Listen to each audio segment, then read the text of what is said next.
দেশ বিদেশে ব্যবসা বাণিজ্য আর অর্থনীতির সব খবর নিয়ে আমন্ত্রণ ফ্যালকন বিজনেস রিপোর্টে। চলতি বছর জুলাইতে উৎপাদন শুরু হবে বঙ্গবন্ধু শিল্পনগরীতে স্থাপিত কারখানায় বেজার বিনিয়োগ রাজধানী করার চিন্তা। খারাপ সময় কাটিয়ে সুদিন ফিরছে আবাসন খাতে, বেড়েছে বেচা বিক্রি। স্যানিটারি ন্যাপকিন ও ডায়াপারের ব্যবহার বাড়ছে দেশে, বাড়ছে ব্যবসার আকারও। বাজার ধরতে আসছে নতুন বিনিয়োগ। এমন সব খবর নিয়েই আমাদের আজকের আয়োজন।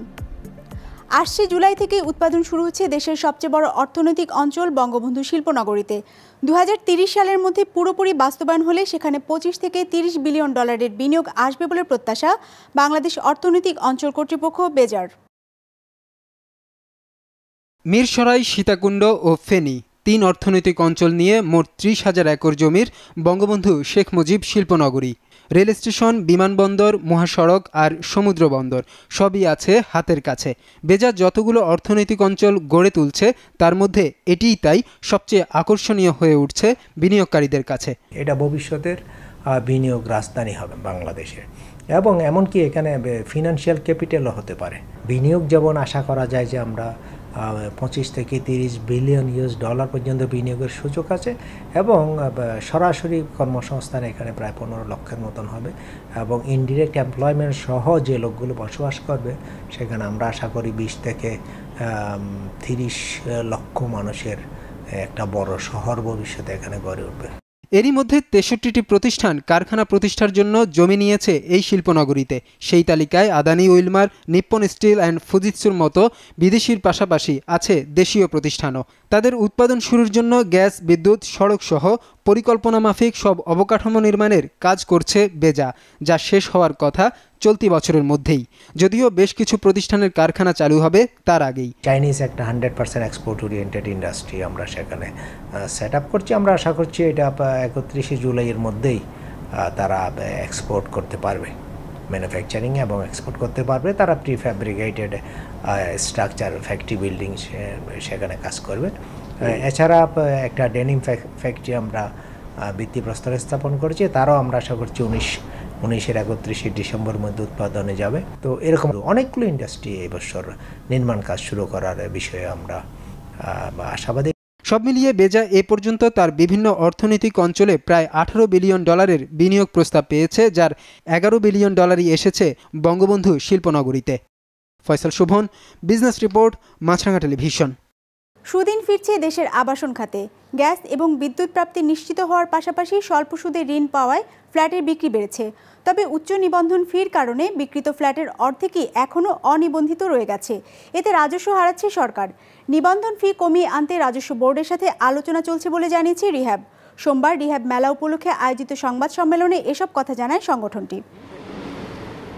2013 থেকে 2015 রাজনৈতিক অস্থিরতার জেরে একরকম ধস নেমেছিল দেশের আবাসন খাতে। তবে সে অবস্থা পরিবর্তন হয়েছে গেল 3 বছরে। বেড়েছে ফ্ল্যাট বিক্রি। হিসেব বলছে 2016 সালে 25,000 কোটি টাকার ফ্ল্যাট বেচাকেনা হয়েছে সারা দেশে। পরের 2 বছরে তা বেড়েছে 10 ভাগ হারে। সব মিলিয়ে গেল 3 বছরে 80,000 কোটি টাকারও বেশি ফ্ল্যাট বিক্রি করেছে রিহেবের সদস্য প্রতিষ্ঠানগুলো। গ্যাসের প্রবলেম ছিল, বিদ্যুতের প্রবলেম ছিল, এগুলো নিয়ে আমরা খুব ভোগাভোগ ছিলাম। বাট এখন এই সরকার বিদ্যুতের এত ভালো একটা পারফরমেন্স করেছে, আমরা এখন বিদ্যুতের সমস্যা কিন্তু আমাদের নেই। আর গ্যাসের সমস্যা যেটা এলপিজিতে, সেটা অলরেডি শুরু হয়ে গেছে। এটা আমাদের ন্যাচারাল গ্যাস যেটা ছিল, ওটা আলটিমেটলি আস্তে আস্তে বন্ধ হয়ে যাবে, এলপি গ্যাসের উপরে চলে যাবে। দেখেন, আগে একসময় ব্যাংক ঋণ দিত না, এখন ব্যাংক এগিয়ে আসতেছে, বিশেষ করে হাউস বিল্ডিং এগিয়ে আসছে। সাথে সাথে সরকারি কর্মচারীদেরকে ঋণ দিচ্ছে 5%-এর। ফলে এই ব্যবসা কিন্তু আগের চেয়ে ভালো হচ্ছে। তবে বিক্রিত এসব ফ্ল্যাটের অন্তত 50 ভাগের মালিকানা হস্তান্তর হয়েছে নিবন্ধন ছাড়াই। হিসেব বলছে আকারভেদে ফ্ল্যাট নিবন্ধনে গ্রাহককে ক্রয়মূল্যের উপর 14 থেকে 16 ভাগ পর্যন্ত ফি পরিশোধ করতে হয়। এতে ফ্ল্যাট নিবন্ধনে আগ্রহ হারাচ্ছে গ্রাহকরা। সেই ফি 7 ভাগে নামিয়ে আনতে রাজস্ব বোর্ডের সাথে দর কষাকষির কথা জানান ব্যবসায়ীরা। রেজিস্ট্রেশন কস্ট আমরা বলেছিলাম 7% করতে, এবং যেগুলো সেকেন্ডারি আমাদের ফ্ল্যাট, পুরোনো ফ্ল্যাট, ওটা 3.5% করতে। জাস্ট ট্রান্সফার ফি দিবে এবং সামান্য ট্যাক্স দিবে। তো ওটার উপরে কিন্তু এবার সরকার আমাদেরকে বলেছেন হয়তো ওনারা ওই ব্যাপারে নজর দিবেন এবং ওটা করবেন। করলে হয় কি, সরকারের রাজস্বও বাড়বে এবং আমাদের ব্যবসাটাও ভালো হবে। এনবিআর, রিহাব এবং অর্থ মন্ত্রণালয়ের সব কিছু মিলে একটা কমিটি করা হচ্ছে। কমিটি অলরেডি কাজ করছে, আমাদেরকে আশ্বাস দিয়েছে এবং আমরা বেশ কিছু পয়েন্ট দিয়েছি, ওই পয়েন্টগুলো ওনারা অ্যাকসেপ্ট করেছে। তো ওটা নিয়ে ওনারা কাজ করছেন। ওনারা বলছেন হয়তো এই বাজেটের আগে আমরা একটা ভালো ফিডব্যাক পাবো। এই অবস্থায় 6 ফেব্রুয়ারি থেকে বঙ্গবন্ধু আন্তর্জাতিক সম্মেলন কেন্দ্রে মেলার আয়োজন করতে যাচ্ছে আবাসন ব্যবসায়ীদের সংগঠন রিহ্যাব। এই উপলক্ষে আয়োজিত সংবাদ সম্মেলনে জানানো হয়েছে, এবারের মেলায় 200টিরও বেশি প্রতিষ্ঠান অংশ নিচ্ছে। প্রচুর স্টল আসছে, সাথে আবার আপনার ব্যাকওয়ার্ড লিঙ্কেজের স্টল আছে এবং ব্যাংকও আছে। একটা কাস্টমার যখন মেলায় আসবে সে উইল গেট এভরিথিং, বিকজ সেখানে আপনার বাথরুম ফিটিংস থেকে আরম্ভ করে সব কিছু আছে। কাস্টমার তখন কিন্তু তার কাঙ্ক্ষিত ফ্ল্যাটটা চয়েস করে অন্য অন্য সময় গিয়ে, এবং ব্যাংক ঋণেরও ফ্যাসিলিটি আছে। তা আমরা মনে করছি মেলা এবার ভালো জমবে বলে মনে করি। গেল বছর মেলা থেকে 900 কোটি টাকার ফ্ল্যাট ও প্লটের বুকিং মিলেছিল, এবার তা আরও বাড়বে বলে আশা আয়োজকদের। সাদাত হোসেন, বিজনেস রিপোর্ট, মাছরাঙা টেলিভিশন। দেশে নারী ও শিশু স্বাস্থ্যের জন্য ব্যবহৃত পণ্য স্যানিটারি ন্যাপকিন ও ডায়াপারের বাজার বাড়ছে, আর দুটি পণ্যেরই বাজার বাড়ছে বার্ষিক 20 থেকে 25% হারে। খাত সংশ্লিষ্টরা বলছেন, মানুষের ক্রয় ক্ষমতা বাড়ার সাথে সাথে নারীদের মধ্যে স্বাস্থ্য সচেতনতা বাড়লে এসব পণ্যের বাজার বাড়বে কয়েক গুণ। পিরিয়ডকালীন সময়ে নারীদের স্বাস্থ্য সুরক্ষায় অন্যতম প্রয়োজনীয় একটি পণ্য স্যানিটারি ন্যাপকিন। গবেষণা বলছে 90% সার্ভিক্যাল ইনফেকশন হয় পিরিয়ডের সময় অস্বাস্থ্যকর কাপড় বা তুলা ব্যবহারের কারণে। গেল কয়েক বছর ধরে সরকারি বেসরকারি উদ্যোগে পরিচালিত স্বাস্থ্য সচেতনতামূলক প্রচারের কারণে এই পণ্যটির ব্যবহার বাড়ছে, যার উপর ভর করে এই বাজারের আকার এখন প্রায় 500 কোটি টাকার, যা বাড়ছে প্রতি বছর। অ্যাট্রাকটিভ গ্রোথ হচ্ছে গত কয়েক বছরে 20 থেকে 25% স্টেডি রেটে গ্রো করছে। একটা মেয়েকে সচেতন করার মাধ্যমে আমরা এই ক্যাটাগরিটা বড় করতে পারি। একটা মেয়ের ফ্যামিলির যে এই যে ট্যাবু, সেটা ভেঙে ফেলার মাধ্যমে আমরা এখানে ক্যাটাগরিতে অ্যাওয়ারনেস বাড়াতে পারি। গড়ে 15% মেয়ে বা 15 জন মেয়ে হচ্ছে 100 জনের ভিতরে ন্যাপকিনটা ইউজ করে। তো আমরা যদি যথেষ্ট পরিমাণে সচেতনতা বা আপনার হাইজিন রিলেটেড প্রোগ্রামগুলো আমরা চালিয়ে যেতে পারি, বোথ গভর্নমেন্ট এবং আমাদের পাবলিক সেক্টরের মাধ্যমে, তা আশা করা যাচ্ছে যে খুব দ্রুতই আমরা এই অপার সম্ভাবনার যে মার্কেটটা পাশাপাশি ধরতে পারবো। একসময় স্যানিটারি ন্যাপকিনের একটা বড় অংশই ছিল বিদেশি প্রতিষ্ঠানের দখলে, তবে বর্তমানে এই পণ্যটির বাজারে 90%ই যোগান দিচ্ছে দেশীয় প্রতিষ্ঠানগুলো। বাংলাদেশি প্লেয়াররাই আসলে ডমিনেট করছে। সেখানে স্কয়ার আছে, বসুন্ধরা আছে, এসিআই, এসএমসি, প্রাণ, এই বড় 5টা কোম্পানির কথা আমি বলছি। বাট এটা ছাড়াও আরও কিছু প্লেয়ার আছে যারা হয়তো ঠিক অতটা বড় গ্রুপ অফ ইন্ডাস্ট্রিজ না বা আমরা চিনি না, কিন্তু তাদেরও প্রোডাক্ট আছে। জড়তা, অনেক ট্যাবুস, নানা কারণেই আমাদের ইউজার রেটটা বাড়তেছে। যদি ইউজার রেটটা যদি বেড়ে যায়, তা আমার তো মনে হয় যে অবশ্যই যে কোনো বড় কোম্পানি বা যদি ছোটো কোম্পানিও বলেন, তাদের মার্কেটে আসার জন্য ভালো একটা সুযোগ রয়ে গেছে। তবে বিপরীত চিত্র বেবি ডায়াপারের ক্ষেত্রে। এখনও বাজারে যত ডায়াপার পাওয়া যায় তার 50%ই বিদেশি প্রতিষ্ঠানের। তবে পণ্যের গুণগত মানের কারণে ভোক্তাদের কাছে দেশীয় প্রতিষ্ঠানের তৈরি পণ্যের চাহিদা বাড়ছে। ভোক্তারা যখন একটা জায়গা থেকে কনসিস্টেন্ট একটা কোয়ালিটির প্রোডাক্ট পাচ্ছে, তখন কিন্তু তারা সেই ব্র্যান্ডটার প্রতিই আস্থা রাখতে চায়। কারণ বিদেশ থেকে যেসব ব্র্যান্ডগুলো আসছে সেগুলো বিভিন্ন রকম কোয়ালিটি হচ্ছে, বিভিন্ন রকম প্রাইস হচ্ছে। কাজে ভোক্তারা আসলে প্রায় কনফিউজ হয়ে যাচ্ছেন যে ওই ব্র্যান্ডের পণ্যটা কি এবার ভালো হবে নাকি ভালো হবে না। প্রতিষ্ঠানগুলোর হিসেবে বর্তমানে দেশে ডায়াপারের বাজার প্রায় 500 কোটি টাকার। হিসেব বলছে মাত্র 5% শিশুর ক্ষেত্রে ডায়াপার ব্যবহার হয়, অর্থাৎ এখনও 95%ই রয়ে গেছে এই সুবিধার বাইরে। এই বাজার সুবিধা পেতে তাই বিনিয়োগে এগিয়ে আসছে বড় বড় প্রতিষ্ঠানগুলো। র মেটেরিয়ালসগুলো কষ্ট হওয়ার কারণে বেসিক্যালি আমাদের ডায়াপারের প্রোডাকশন কস্টটা বেড়ে যায়। আবার ডায়াপারের ক্ষেত্রে আমরা দেখবো প্রায় ইচ অ্যান্ড এভরি কোম্পানি ভালো ডিসকাউন্ট দিয়ে বাজারে তারা ইনশিওর করার চেষ্টা করতেছে। সামনে হয়তো বা তারা আরও চেষ্টা করবে তাদের কস্টিংটা কীভাবে একটু আরও কমিয়ে এনে বাজারে আরও একটু লো প্রাইসে প্রোডাক্টটা দেওয়া যায়। নিজেদের এসব পণ্যের প্রচার এবং জনসচেতনতা বাড়াতে প্রতি বছরের মতো এবারও বাণিজ্য মেলায় অংশ নিয়েছে দেশীয় প্রতিষ্ঠানগুলো, যেখানে পণ্য কেনার পাশাপাশি বিনামূল্যে ডাক্তারের পরামর্শের সুযোগ পাবেন মেলায় আগত নারী এবং শিশুরা। বিজনেস রিপোর্ট, মাছরাঙা টেলিভিশন। নিম্ন আয়ের জনগোষ্ঠীকে বিদ্যুৎ সুবিধার আওতায় আনতে সেবা ক্যাম্প চালু করেছে সরকার। প্রাথমিকভাবে রাজধানী ঢাকায় এটি করা হয়েছে, যা পরে সারা দেশেই ছড়িয়ে দিতে চায় বিদ্যুৎ বিভাগ। সোমবার মিরপুরের বাউনিয়া বাঁধ এলাকায় কলাবাগান বস্তির 723 পরিবারকে বৈধ বিদ্যুৎ সংযোগ দেবার মধ্য দিয়ে এই কার্যক্রমের উদ্বোধন করা হলো। শাহজাহান বাউনিয়া বাঁধ এলাকার কলাবাগান বস্তির বাসিন্দা। প্রায় 20 বছর হলো বাস করছেন এখানে পরিবার নিয়ে। এতদিন বৈধ সংযোগ না থাকায় টেলিভিশন দেখতে হতো অবৈধ সংযোগের মাধ্যমে। তবে এখন নিজের নামে বিদ্যুৎ সংযোগ পেয়ে খুশি শাহজাহান। এতদিন মনে করেন আমরা একটা ভাগে মিটার আনছিলাম 10 জনে মিলে, এই মিটারটা চালাইছি। এখন আমি একা মিটারই না, আমি নিজে চালাইতে আছি, আমার কাছে অনেক ভালো লাগতেছে। Dhaka electric supply company DESCO উদ্যোগে নিজের নামে বৈধ বিদ্যুৎ সংযোগ পেয়েছে এমন 723 পরিবার, যাদের বেশিরভাগই আগে অবৈধ সংযোগ ব্যবহার করত। আগে টানা লাইন আসিল, এখন বৈধ লাইন 10-12 দিন ধরে পাইছি। বৈধ সংযোগ পেতে এসব গ্রাহকদের খরচ করতে হয়েছে 3,500 থেকে 7,500 টাকা বৈদ্যুতিক পিলার থেকে এক একটি ঘরের দূরত্ব অনুযায়ী, যা কম বা বেশি হয়েছে।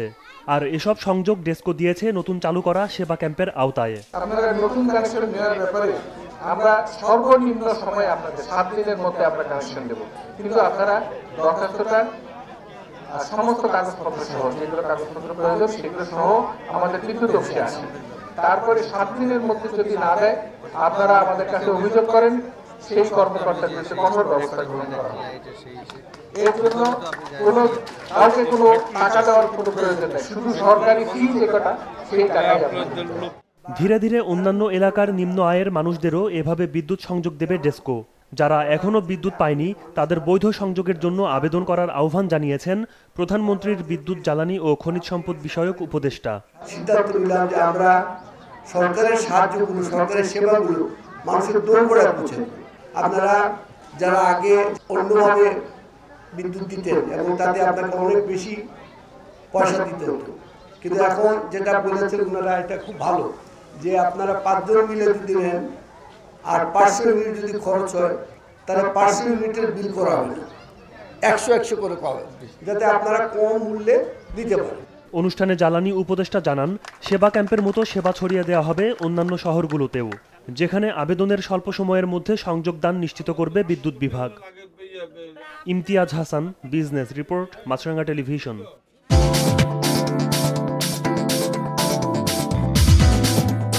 ইতিবাচকভাবে দিন শেষ করলো ঢাকার শেয়ার বাজার।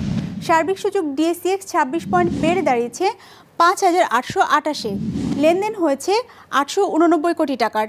লেনদেনে অংশ নেওয়া শেয়ার ও মিউচুয়াল ফান্ডের মধ্যে দর বেড়েছে 150টির, কমেছে 155টির, আর অপরিবর্তিত ছিল 42টির দর। এবারে বাজার নিয়ে বিশ্লেষণ শুনবো IDLC অ্যাসেট ম্যানেজমেন্টের। টানা 3 দিনের কারেকশনে 123 পয়েন্টস হারানোর পর DACX আজকের সেশনে 26 পয়েন্টস গেইন করে 5,828 পয়েন্টস এসে ক্লোজ হয়।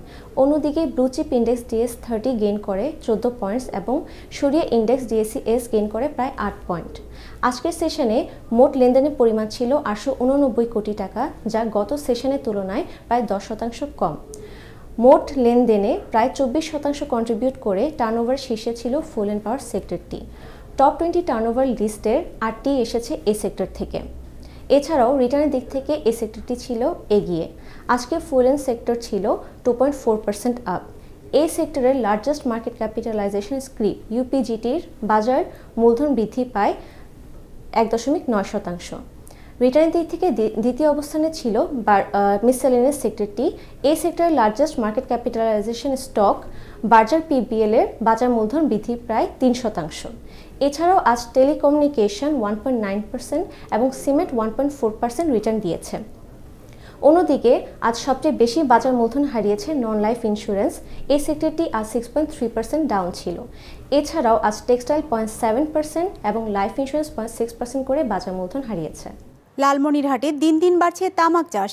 বিনামূল্যে বীজ, সার ও নগদ অর্থ দেওয়ার পাশাপাশি তামাক কোম্পানিগুলো ভালো দামে তামাক কেনার নিশ্চয়তা দেয় এই চাষে ঝুঁকছেন কৃষকরা। লালমনিরহাট সংবাদদাতার পাঠানো তথ্য ও ছবি নিয়ে ডেস্ক রিপোর্ট।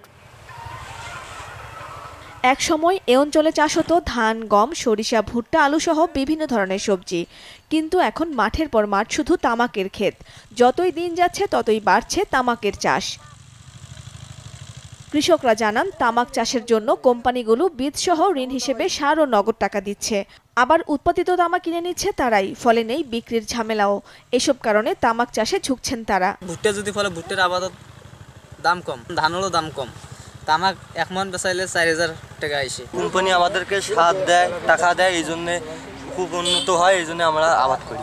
আমাদের কাছ থেকে কোম্পানি নিতেছে, সহজে বাজারজাত করতে পারতেছি, আমরা সঠিক মূল্য পাইতেছি, এই জন্য আমরা এখন এইটাই আবাদ করি। শুধু আর্থিক যোগানই নয়, প্রতিদিন মাঠে গিয়ে কৃষকদের প্রয়োজনীয় পরামর্শ দিচ্ছেন তামাক কোম্পানির কর্মীরা। অথচ সবজি ক্ষেত নষ্ট হলেও কৃষি বিভাগের লোকজনের দেখা পাওয়া যায় না বলে অভিযোগ কৃষকদের। কৃষি ইউনিয়ন থেকে আমরা মনে করো সাহায্য পাই না দেখে এই জন্য অন্যান্য আবাদ করিনি। সরকারি লোক কোনো খবর নেয় না, খালি বিড়ি কোম্পানির লোক আসিয়া তামাক চাষা দেখে দেয়, এটা করে সেটা করো। অন্যান্য ফসলে এরকম কোনো হেল্প করে না আর কি কোনো প্রতিষ্ঠান, কিন্তু এই তামাক বিড়ি টোবাকো করে, যার কারণে আমরা বেশিভাবে করি আর কি, ব্যাপক হারে করি। জেলা প্রশাসক ও স্থানীয় কৃষি কর্মকর্তারা বলছেন, তামাক চাষে নিরুৎসাহিত করতে প্রতিনিয়তই কৃষকদের নানা পরামর্শ দিচ্ছেন তারা। এই পাচ্ছে এবং তামাক সে 3,000 কি 4,500 যদি মূল্যে বিক্রি করে, তাহলে যে রিটার্নটা আসে, তাহলে বাস্তবে দেখা যায় এই মূল্যে অন্য কোনো যে কোনো ফসলের চেয়ে অধিক, যেটাই তাহলে কৃষককে ওই তামাক চাষের ধরে রাখতে বা উদ্বুদ্ধ করতে সহায়তা দিচ্ছে। তামাক চাষি যারা, তাদেরকে বিভিন্ন কোম্পানি নানান ধরনের সুবিধা দিয়ে তামাক চাষ উদ্বুদ্ধ করে থাকে। তো যার কারণে তামাক চাষ পুরোপুরি বন্ধ করা যাচ্ছে না, তবে আমরা কৃষকদেরকে নিরুৎসাহিত করছি যাতে তামাক চাষটা ক্রমান্বয়ে কমে যায়। তামাক চাষে কমছে জমির উর্বরতা শক্তি, ক্ষতিগ্রস্ত হচ্ছে জেলার পরিবেশ ও জনস্বাস্থ্যের। তাই তামাক চাষ নিয়ন্ত্রণে প্রশাসনের কঠোর পদক্ষেপের দাবি জানিয়েছেন পরিবেশবাদীরা। বিজনেস রিপোর্ট, মাছরাঙা টেলিভিশন। আমাদের যে কোনো পর্ব নিজেদের সুবিধাজনক সময়ে দেখতে সাবস্ক্রাইব করুন বিজনেস রিপোর্টের অফিসিয়াল ইউটিউব চ্যানেল। ফেসবুক পেজে লাইক দিয়ে আপডেট থাকুন ব্যবসা বাণিজ্যের আলোচিত সব ঘটনা সম্পর্কে। আর আপনাদের মতামত জানান ইনবক্সে। আজ এটুকুই, বিদায় নিচ্ছি, ভালো থাকবেন।